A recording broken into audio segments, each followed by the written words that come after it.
बिस्मिल्लाहिर्रहमानिर्रहीम। या अल्लाह रहम सदके या रसूलल्लाह सल्लल्लाहु अलैहि वसल्लम। अस्सलातु वस्सलामु अलैका या सय्यदी या रसूलल्लाह व अला आलिका व असहाबिका या सय्यदी या हबीबल्लाह। तुर्की में आका करीम हज़रत मोहम्मद मुस्तफ़ा सल्लल्लाहु अलैहि वसल्लम के मुँह मुबारक को गुस्ल देने की वीडियो मुलाहज़ा फरमाएं।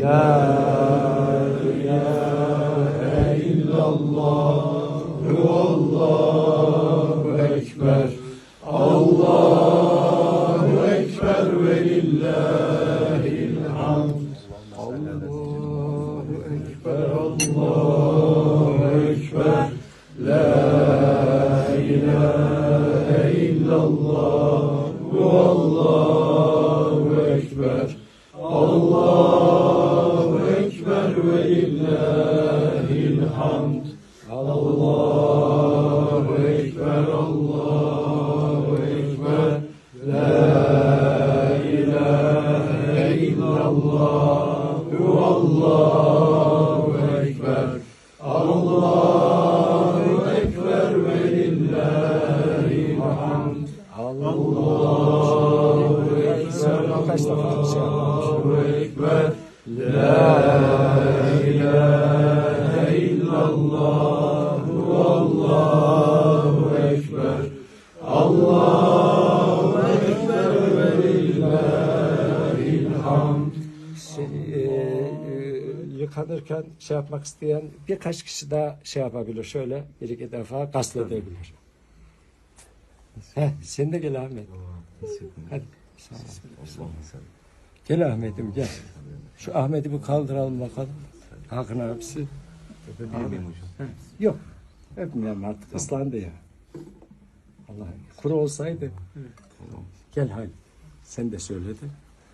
Allahümme salli ala seyyidina. Başka gazetederken. Fatih sen de gel. Bizim Ömer Faruk. Gel Faruk. Gel Ömer Faruk. Fatih gel. Gel Fatih. Baba seni arzu ediyor Fatih. Allahümme salli. Seyyidina Muhammed Allahümme salli ala seyyidina. Bu suyu inşallah çoğaltsınlar. Hastası olanlar götürsün. Hastalara şifa biiznillah. Peygamberimizin mübarek saçını dokan bir şey. İnşallah. Şimdi onu hemen herkese Kenan senin de içinden geçiyor öyle mi? Gel bakalım.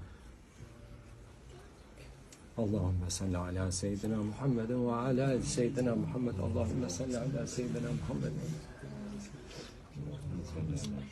Evet. Şimdi şey yapabiliriz.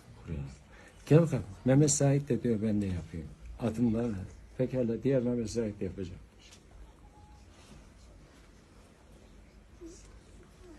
Gel Mehmet Said. Gel bakalım.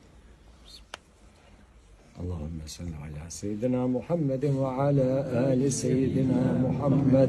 Allahümme salli ala seyyidina Muhammed ve ala ali seyyidina Muhammed.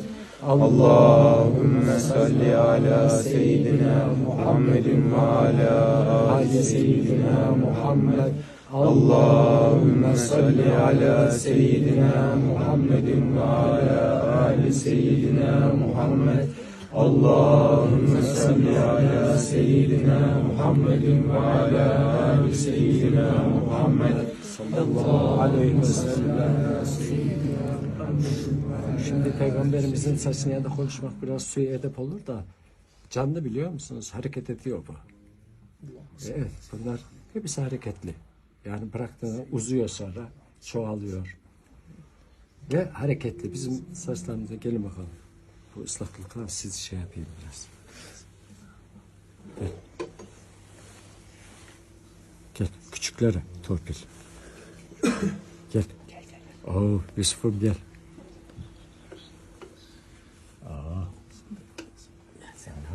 Oo, sen de buradaymışsın. Mehmet Said, gel bakalım. Gel Kerem. Sen de küçüksün. Sami hocamızı unuttuk biz. Sami, gel bak Sami. Pekala, bu mendil. Tamam. Esselatu vesselamu aleyküm. Bu suyu çoğalsınlar, versinler. Şimdi bir ikram varsa Peygamberimizin şeysine bunu götür.